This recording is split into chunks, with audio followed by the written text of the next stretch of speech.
hindi nga masyado inilalabas sa pahayagan etong si Mikey Williams. Well, Mikey Williams, isa sa pinakamagaling na point guard sa PBA. Pinag-aagawan ng mga koponan.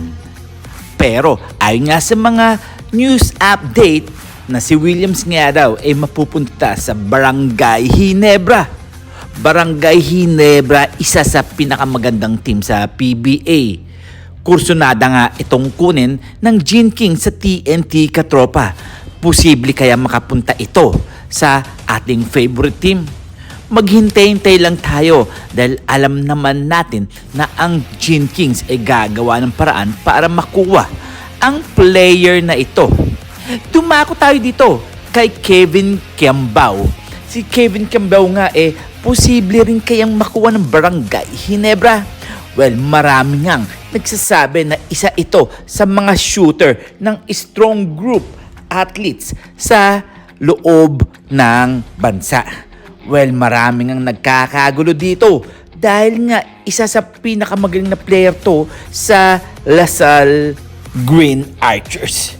Well, sa ngayon nga, naglalaro nga ito sa Gilas, Pilipinas at nagpapakita nga ng gilas kay Coach Tim Cone pati na rin sa kanyang mga kabady. Well, si Kevin Kiambao nga posibleng makapaglaro nga ito balang araw sa PBA or sabihin natin Barangay Ginebra dahil alam niya na kung ano ang sistema ni Coach Tim Cone na isa sa pinakamagaling na coaches sa PBA. Kayo, ano ba ang inyong masasabi dito sa player na to?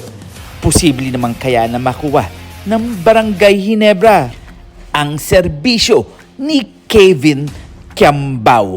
Well, maghintay-hintay lang tayo. Sooner or later, makukuha rin nila to balang araw at gagawa rin ng paraan ang Barangay Ginebra dahil nga, sabi nila, future player nga daw ito at talagang maaasahan sa loob at labas dahil may taas nga itong 6'7". At dito na rin magtatapos ang aking mga balita or rumor kung matutuloy ang mga balak ng Gene Kings. Well, wag natin kakalimutan na magkomento at sasagutin natin yan isa-isa. And this is Just Ray Official. God bless you all.